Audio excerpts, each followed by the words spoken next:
Time now for the Campaign Beat, our daily roundup of news from the French presidential campaign trail with Florence Villeminot. Hi, Flo. Good to see you. Now, with just 17 days until round one, it's really hard to predict who's going to come out on top in this unprecedented horse race. And the polls keep changing. Let's take a look at the latest polls for what they're worth. This is a poll carried out by Harris Interactive Polling for France Télévisions. And as you'll see, what's surprising is that Emmanuel Macron, so the centrist candidate, has managed to inch past Marine Le Pen, the far-right candidate. You can see he's at 25%, she's at 24%. Of course, there's a margin of error, so take that with a grain of salt. Meanwhile, you have the conservative candidate, François Fillon, still trailing in third place with 18%. But what's surprising about this poll is Jean-Luc Melenchon. So he's the Unsubmissive France Movement candidate, and he's having this incredible push right now. He's passed Benoît Hamon from the Socialist Party. You can see he's at 9%.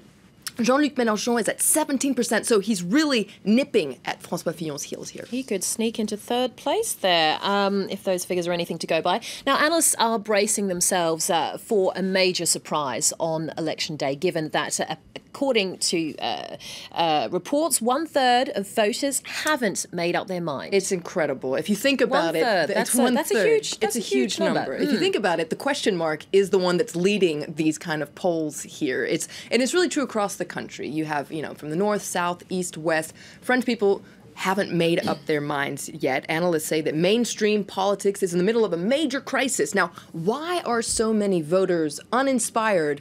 Well, let's take a listen to a couple of them. I'm definitely going to vote. I just don't know who for. Maybe I'll vote blank. Who can you trust among the candidates? You seriously want to hand them the country? It's so sad. I almost want to vote for Le Pen, and I'm of foreign descent. Fillon has his scandals. Macron is just like President Hollande. And Le Pen has no program. I think I'm going to decide at the last minute, because right now I have no idea. So you have people like that young lady who are going to decide at the very last minute, and then you have people who aren't going to vote at all. And this is what's incredible. Usually, abstention is around 20% in French presidential elections, but this year, it could be as high as 35%. 35%. Wow. Well, abstentions and undecided voters could really swing the election this time around, because they're the ones that the 11 candidates are really trying to convince. Candidates are very busy zigzagging across the country, trying to reach out to these undecided voters. You had Benoît Hamon, for instance, the socialist candidate. He was in Nancy yesterday. That's a city in the east of Paris. Our reporter, Kat Nicholson, has been on the ground taking a closer look at his technique to try and woo these undecided voters. He's the Socialist Party's official candidate, but according to the polls, he's currently languishing in around 5th place, perhaps 4th for the optimistic.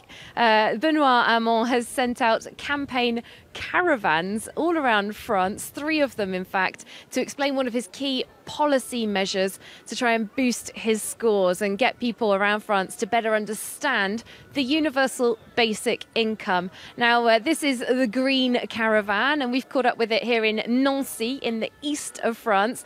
And volunteers like Nathan are helping to explain to voters how much they could earn with the universal basic income.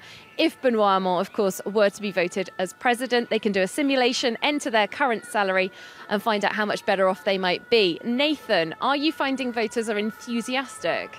Well, pretty much, yes, because we have realized that the public opinion did not really understand well how much it will benefit to them. So we decided that it might make the campaign better if we actually came to the people all across France to explain to them how it will work, how we will finance it, and how much they will earn.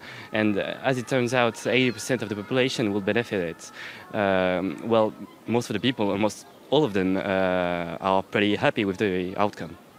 There you go. Hopes of a last-minute boost here with the Benoît Hamon campaign caravan in Nancy.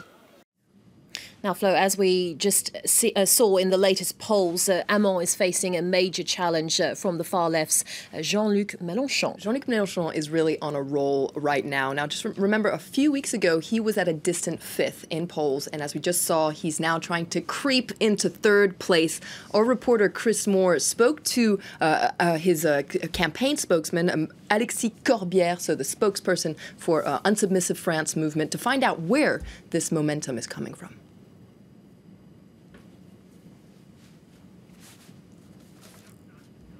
All right, unfortunately, we don't have that soundbite for you, but essentially he says that Jean-Luc Mélenchon represents this new wave, this new desire for a new kind of politics in France, and so that's why he's making those incredible gains in the polls these days. Okay, thanks very much for that, Flo. That was Florence Villeminot with the Campaign Beat. For all of you undecided voters out there, or if you're just curious about the French election, do check out the Vote Compass.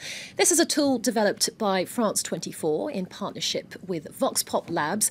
It calculates how your political views compare with those of the French presidential candidates and can lead to some very surprising results.